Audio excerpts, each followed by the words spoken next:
This is a video for my Patreons, and thank you for supporting me. I am preparing a really large PDF to actually consolidate everything so far I've talked about. Might be one more, some of it I think I've done PDFs, but whatever I haven't, I shall do that for you. And but I thought today is a really good chance to put quite a few charts to test and actually consolidate all our information in one video. As I said, PDFs to follow, but this is really good visual way of actually seeing these things. So let's start. Okay, let's get rid of me as well. So planetary conditions are very important. We've spoken about that. So let's go really basic. And I've done like South and North Indian.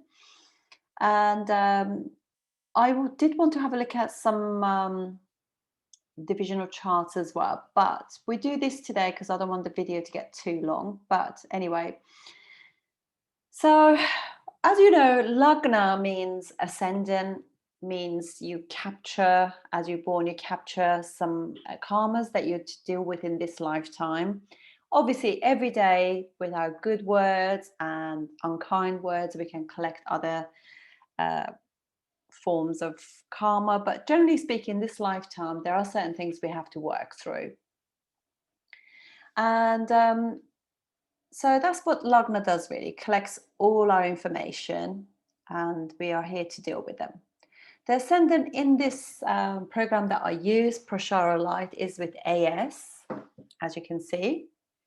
So we're going to look at Prince Charles first. Prince Charles is a Cancer ascendant. This is Cancer. Cancer, Leo, Virgo, Libra, Scorpio, Sagittarius, Capricorn, Aquarius, Pisces, Aries, Taurus, Gemini. And this is the North Indian. I can't read the diamond shaped one. And but anyway, and I think actually what I should have done, I should have got rid of all the outer planets. So I do apologize for them. Just ignore them because I don't really use them, but I just like to know what was happening in the skies. I don't use them at all for my readings, really. So Prince Charles has Cancer ascendant, as we said. So the very first thing we look to see where his moon, the ruler of his first house, goes into 10th house, Ashwini, with Rahu. So he is obviously here through this karmic thing, because 10th house is actually where in the world you actually deal with your karma out in society. And his is very much a public one because his moon is public, is the masses.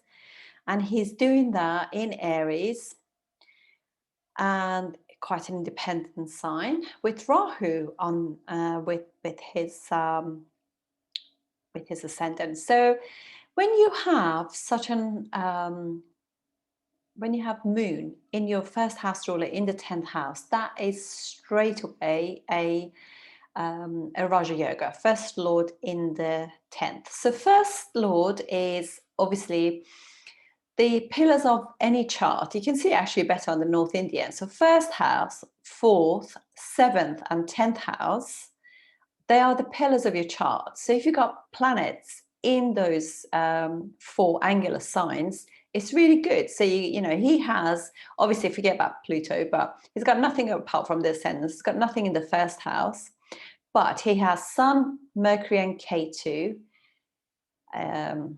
More importantly, like obviously Ketu is the shadow planet, so Sun and Mercury on his first, and then he's got nothing in his 7th house, Capricorn, and in his 10th house he has moon. Obviously he's got Rahu there, but it's again shadow planet, so it's pretty good. So you can see that he's very much like his axis of 4th house Libra and 10th house Aries is the most important thing that he does. 4th is there, represents not just your home, your mother or anything like that, but also rule is also the your homeland.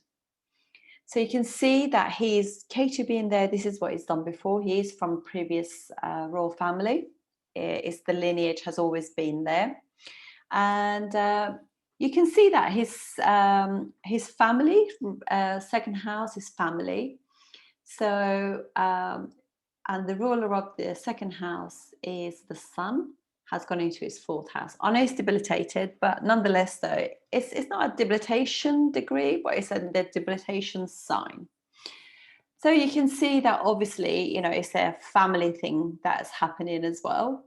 So, yeah, so we're just going to start reading his chart. So, first house ruler in the 10th gives him a very good Raja Yoga. I also always look to see where the Lord of the nakshatra goes, because that also tells me about why he's here in this lifetime. So he is here. Pushya is a very nourishing. So it's probably a really kind individual, actually. And the ruler of Pushya is Saturn. So Saturn has gone into the second house. So when the ruler of Nakshatra goes into the second house, you know that he's here to accumulate wealth, family wealth, and so he's here to get the throne. And being in Leo, Leo is a sign of royalty and nobility and aristocracy and leaders. So this is, and also in here you have Saturn, seventh house ruler here as well. So you can, in Magha is literally your lineage. So he comes from a lineage of noble royalty as well. So we can say now, by Saturn being in the second house, his Artha Trikone has actually activated. So it means that he's here to fulfill basically money stuff, really. That's what he's here for. So he's here to do all things to do with second house, sixth house, which is service, and 10th house, which is his career. So these are like money-making houses. So those are the very first things I always look at. And also, you know that if he's a Cancer ascendant, he's going to be very sensitive. And part of the reason for their reincarnation is actually to get emotional stability in this lifetime. So, okay, and so we have now his seventh house ruler. Saturn rules his eighth and seventh house ruler, has gone into the second house. This is not a very good condition for Saturn, because Saturn is enemies with Leo ruler Sun. So it's very uncomfortable. So his marriage to Princess Diana was extremely uncomfortable for him and for her. Just felt like literally there was just very little connection between the two. So but also it does create a really good Dana Yoga, seventh house ruler in the second house.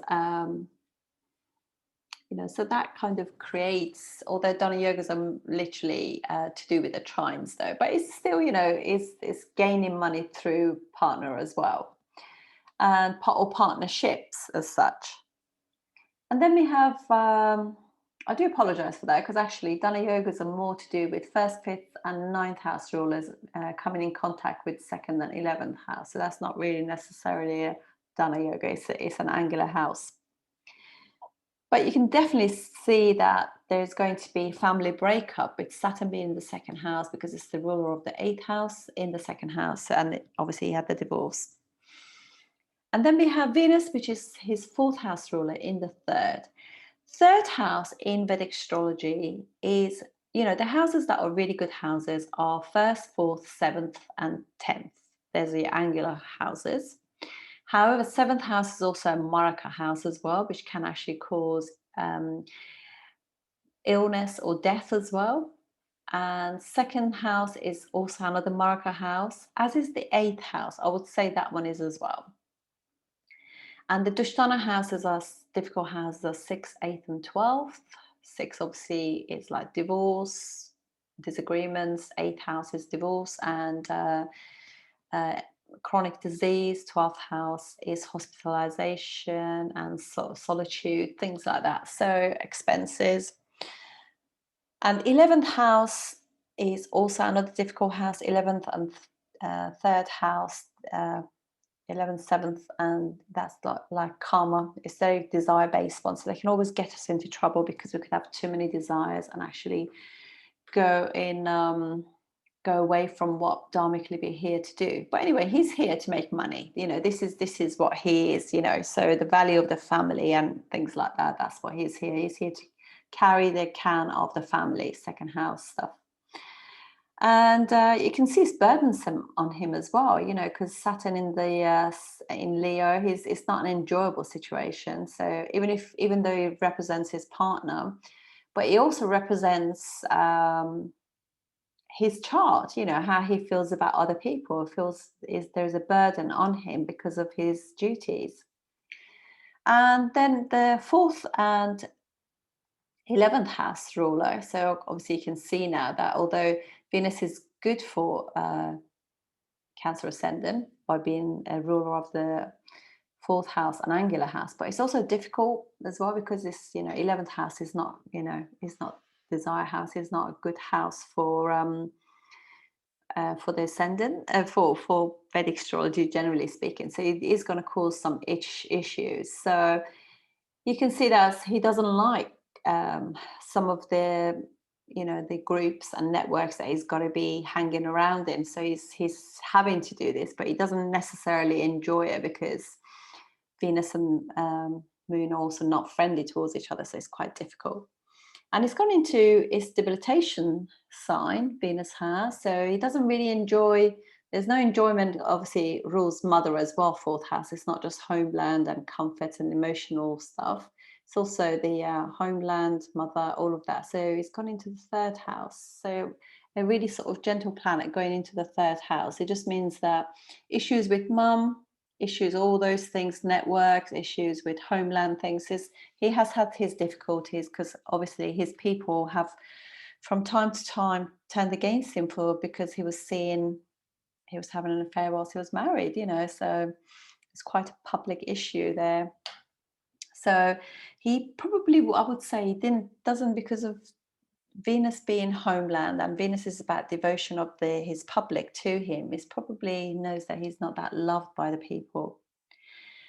And then we have the second house ruler's son, is also his dad and family in the fourth house debilitator. So it shows issues with his immediate family, his mum and dad, because fourth house is mum, second house, son is dad. So there's issues there between them. And he's also had issues with third house. So it could be cousins and siblings and friends as well. Of course, he was seeing a friend's wife. Not very good. So, but you can see also K2 is there. So this is something he's done before in terms of all things to do with, um, homeland, basically being that noble person, the homeland. And it is actually his Brigabindu point as well. So it's point of destiny for him, for better or worse. We always have to do what it is to do with this is his destiny to be facing these issues, for good issues and bad issues in this lifetime. And also Mercury being with the sun, whenever Mercury is in, so I mean, obviously forget about the Brigabindu point, but Mercury, K2 is a malefic, sun is a malefic.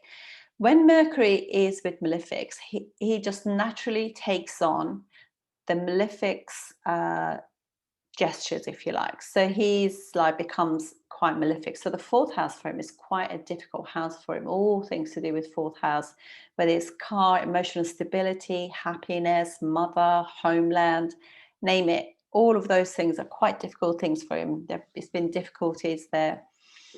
And but we have got an exchange between Venus and Mercury. So Venus has gone into the third house, and fourth house through Mercury's gone into the fourth house. So there is so it does mean that neither Venus or Mercury are weak, but it just obviously just mixes those things up because an exchanges it's called Parivartana yoga between third and fourth house.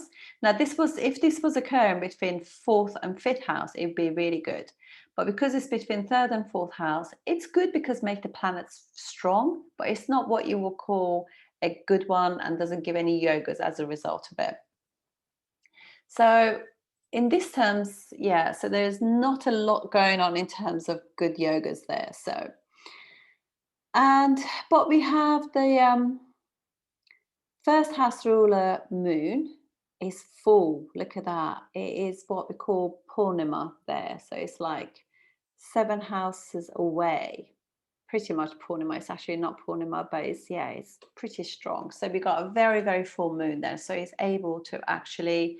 So when we know, first of all, that when he was born, his mum and dad had this massive attraction towards each other. It was quite a magnetic relationship, having sun and moon so far away from each other. Having sort of sun with, Mercury sitting in with Ketu and sun makes all things to do with Mercury quite sort of like agitated allergies and skin issues, and he's probably find it difficult to express himself. He's just like emotional issues, affects your throat chakra as well because Mercury rules that. And and Venus rules heart chakra. So it's just all these issues there. So, okay. And but there is also, we can see that Ketu rules 5th house. Scorpio is in the 4th house. So Ketu actually provides a really good Raja Yoga there for him. And it's also 5th house ruler aspect in the 1st house, which gives him a Dana and a Raja Yoga, being a trine lord. Ketu co-rules Scorpio with Mars. So that's pretty good. And also it's Sun is the 2nd house ruler, is here with the trine lord, 5th lord, Ketu. So that's a very, very good Dana Yoga, as is like 2nd house ruler aspected by 1st house, massive Dana Yoga that we talked about earlier. But obviously Mercury will make these yogas a little bit difficult because it's not a good planet. It's 3rd and 12th house ruler. I mean, they don't really break yogas as such, but they don't make it that easy. And then we go into Mars, his 5th house. So his 5th house and 10th house ruler, Yoga Karaka planet in the 5th house, really good planet for Cancer ascendant. So on its own, it can actually create fantastic yogas for him. So that's really, really strong. That's fantastic. And also then we have Mars also being the 10th house ruler is also aspecting the 11th house as well. That creates a Dana Yoga. It's also aspecting 12th house as well. So, and also aspecting 8th house. So those are not great, but it does, that aspect to the 11th house is really good. I didn't actually do Saturn. Saturn is also aspecting 7th house ruler and 8th house ruler, aspecting the 4th house. So it definitely shows issues with the mother there. Also aspects, Saturn aspects 8th house as well. 8th house is anything you inherit. So anytime a planet is aspecting own house actually really protects the house. So there we are. So that's his 8th house of actually inheritage from the family is very much saved, if you like. Now we have Jupiter. Jupiter has gone in the 6th house. Now Jupiter is quite it breaks any form of yogas for Cancer ascendant because it's kind of neutral with Moon, but because it rules a trine, it's a good planet. But because also rules the 6th house, it just means that it gives issues to any sort of yoga as well. So we know that he has got a Chemdram yoga there going on with Moon being on its own. Remember, we don't actually, for Chemdram yoga of lonely sort of when they feel unsupported, basically. You don't actually, obviously, outer planets we don't, but also shadow planets, Rahu, Ketu, they don't count either. But it's cancelled because obviously an angle from the moon, we have Sun and Mercury aspect in it. Also Jupiter is aspect in it as well. So his moon is not completely lonely. It's getting support from other planets as well. But also because Jupiter is the 6th lord, is aspecting the moon. So you can see issues, although he's helping, the 10th house, expanding the moon and and the 10th house, and Rahu, given, you know, calming down Rahu and actually expanding Rahu. Rahu will work for like a really, really strong Mars there, because Mars is in good condition as a dispositor. And Moon will work really well as well, because again, it's the dispositor. Mars is in good condition. So when you have this situation when the sixth lord is actually aspecting the moon, is, although it's helping the moon, it's also at the same time you can see there's issues between the sun as well, sun and mother, you know, because that is, you know, Rahu moon in itself, issues with mental health for him, for Charles, but also issues with mum, because, you know, Rahu, you know, issues with mum, and again, sixth lord aspecting himself and aspecting, so you can see there's arguments and disagreements between son and mum there as well. And then we have his ninth house, actually Venus is aspecting the ninth house of father, so he probably got on much better with his dad actually. So having a benefic aspect in it. So now we go to Taurus.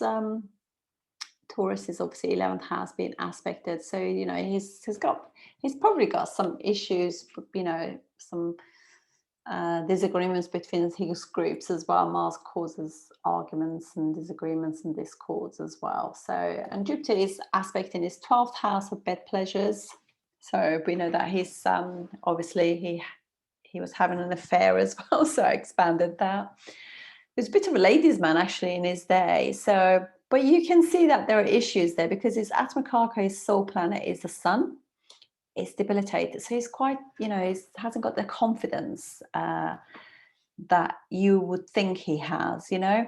And Sun and Mars, Atmakarka and Amatyakarka, they create the job for you. How amazing that the king and the king's sort of soldiers are there to help his his career, if you like. So that's quite amazing.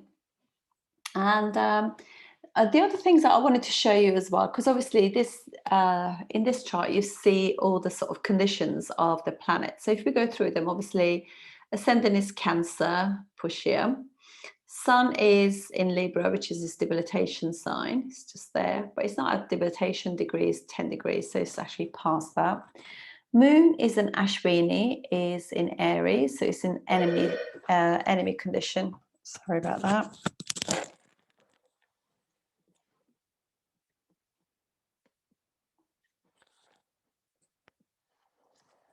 Sorry.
Okay, not sure what's happened there, so I hope you forgive me for that. I had somebody ring on there on the door, so sorry about that. Let's share again.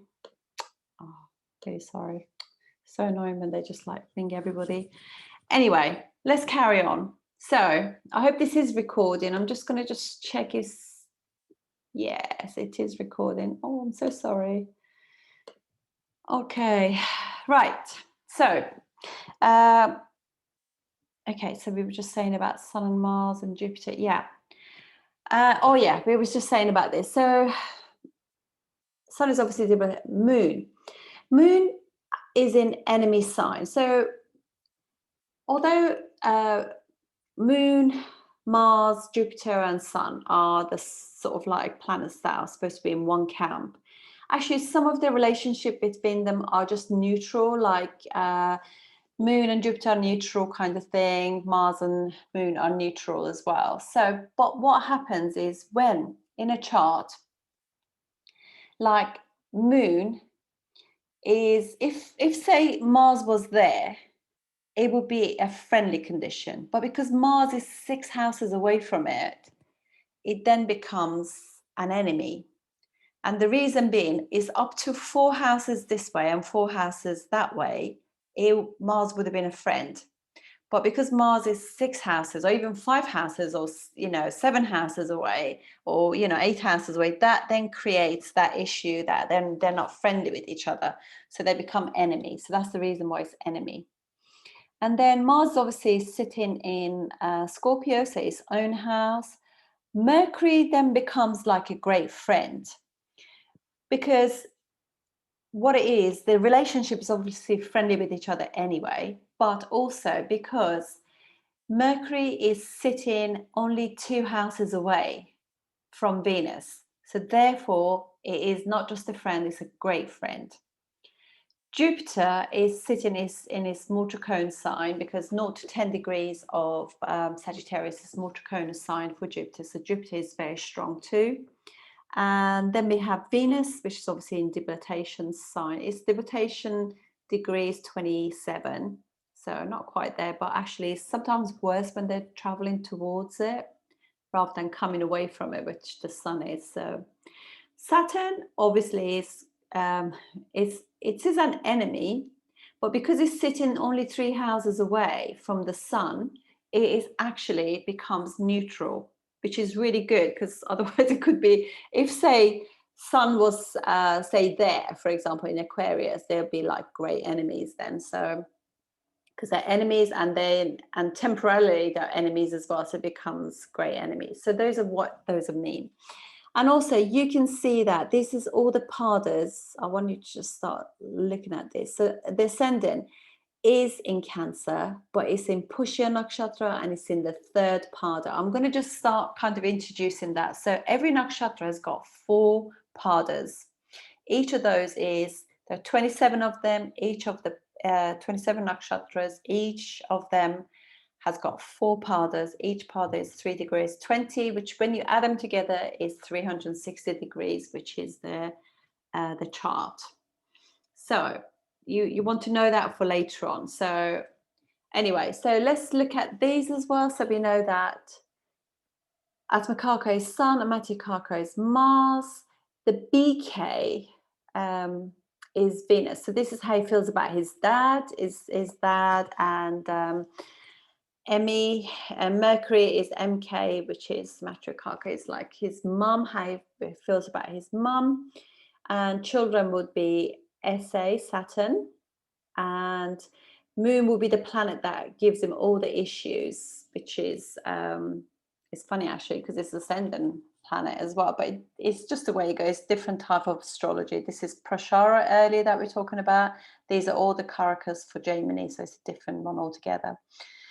These are called Chara Karakas because normally we have the normal sort of like Karakas or significators in Parashara. Like, for example, Venus is for love, Sun is for father, Mars is for younger siblings, Moon is for mum, Saturn is just literally for subordinates and older people, Jupiter is for children. But for Gemini astrology, every individual chart has got its own. They can change, can be anything. So obviously Moon will be the difficult planet for him, is the one that can give him in his when the in the dashas of of the Moon, he could actually have either debts, disagreements, divorce, illness, things like accidents. Gives him 6th, 8th or 12th house issues, GK does. And DK is Jupiter, so he's indicator of marriage. The planet that gives marriage for him is Jupiter. So let's have a look at some other things for him. So I also put like Vimshotari Dasha, which is the most popular of all of the planetary dashas. It's a nakshatra ruled one. So when he's in Jupiter dasha, Jupiter Venus, so it means that all Jupiter and nakshatras have actually activated, and all the Venus ones. So if we look at Jupiter nakshatras, will be Purnavasu, which is partially in Gemini and partially in Cancer. So they have been 12th and 1st houses have been activated. It doesn't matter if there's a planet there or not. The next ones will be his 4th and 5th house. Ones are, so Libra and Scorpio have been activated. This is where Vishaka is, and also obviously it's activated the Sun. And and part of Scorpio. And the other one is the other nakshatra is Purvabhadrapada, which is in latter part of Aquarius and early part of Pisces. They have been activated for him right now. And Venus rules Purva Phalguni, which is in Leo. So second house has been activated. Purva Ashada, which is in his 6th house. And also the Bharani, which is in his 10th house. Those have been activated. So you just literally, what you do is, I will come to dashas. It's very interesting. You can actually do this actually right to the day. You can predict. It's amazing. Vimshottari is amazing.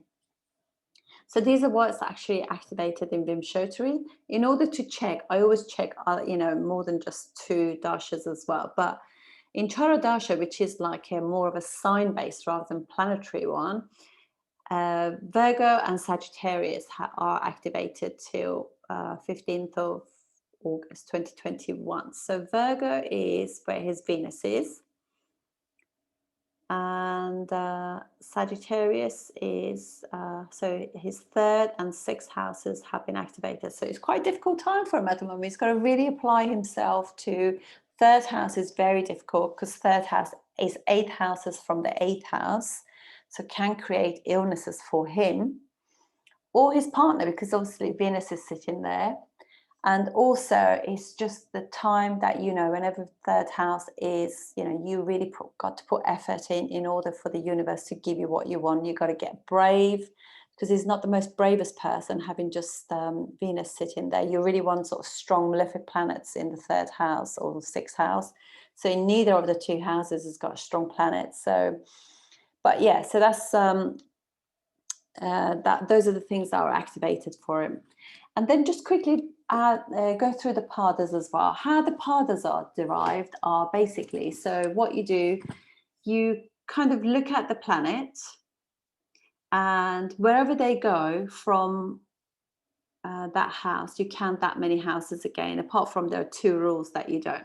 So when moon has traveled 10 houses from that, this is one of the exceptions. When a planet goes 10 houses from it, it directly goes into 7 houses, to the 4th house, sorry. So that's where he goes. So this is his first pada. So you can actually read his chart, because this kind of becomes his lagna, if you like. You can actually read his chart from Libra as well. So that's how it works too. So this is another way of checking his chart, as well as reading it from the moon as well, which we'll come to that. And then his second pada is in Sagittarius. So 2nd house, Leo. The pada for his 2nd house.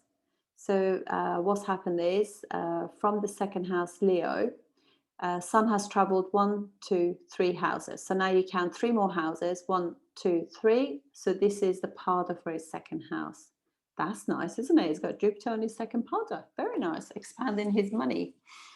And 3rd house. So 3rd house is Virgo. Virgo ruler Mercury has got 1, 2. You remember, you always count the 1st house as well. So from there again, you count 2. So 1 from Mercury, 1, 2. So Scorpio is his 3rd house pada. So if you wanted to look, basically, if you look, so if he's moving, somebody was asking me if they were moving house, I always look at 3rd and 4th pada, because 3rd house is 4th houses away from, 12 houses away from the 4th house. So I know that it's the ending of one house and beginning of another house. I always check that if somebody wants to say, if they want to move house, you know, I always do that, check that for them. And it's also, you can see the siblings as well. So how he gets on with his siblings. So I know he's got Mars there. So I know he's got issues with at least one of his younger siblings. And then we go into, say, for example, fourth house, the part for the fourth house. So Venus has gone 12 houses. So 12 houses from where Venus is will be here. Yeah. So Libra is owned by Venus. So if I was to go 12 houses, he's got 12 houses, the house behind that. So he's got 12 houses. If I go 12 houses now from there, will bring me to Leo. So Leo is the pada for the fourth house. And then fifth house, you just carry on doing that. So fifth house, the ruler of the fifth house is actually in the house. When that happens, it goes 10 houses away. That's one of the rules as well of Gemini astrology. But anyway, you do all of this until you just, you know, get the padas. I will come to that. I know I need to do a lesson on this, but anyway, this is how you would see this. So I'm just going to very quickly, because I haven't got time to do all the rest of them. Let's have a look at his mum, Queen. And let's do, I hope you can see that. So I might stop share and share again just to make sure that you did get that change. So the Queen, let's have a quick look at her chart. It's really funny that her, she's a Capricorn ascendant and her sun is Cancer ascendant. So the opposing energy. So you already know that them two are not going to be, she's very dutiful and he's very emotional. So you can just see that there's some issues there. So with her, oh my goodness, look at that, ascendant, Uttara Shada. This is the invincible, the triumphant, the most amazing of the nakshatras. She will live on forever. That's it. You know, it's absolute success. And so the ascendant is Capricorn.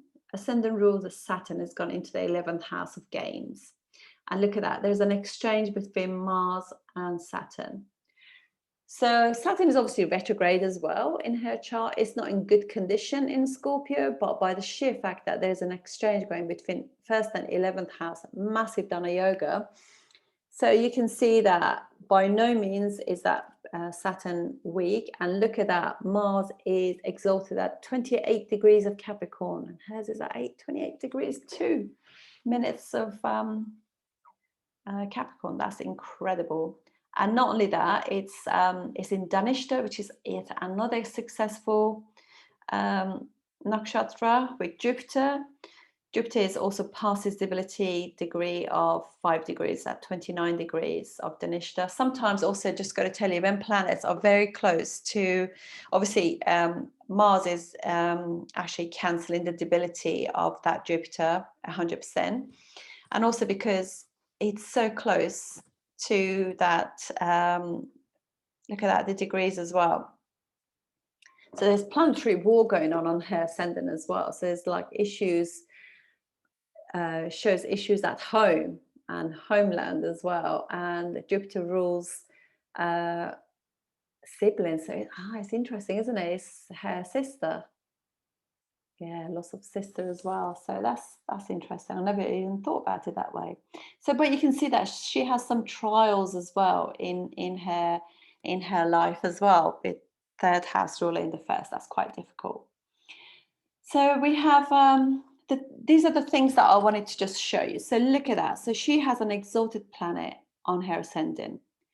And not only that, her 8th house ruler of heritage and what she inherits is Leo, the son, the father, has gone into the 4th house of, so she has inherited the crown from her son, from her dad.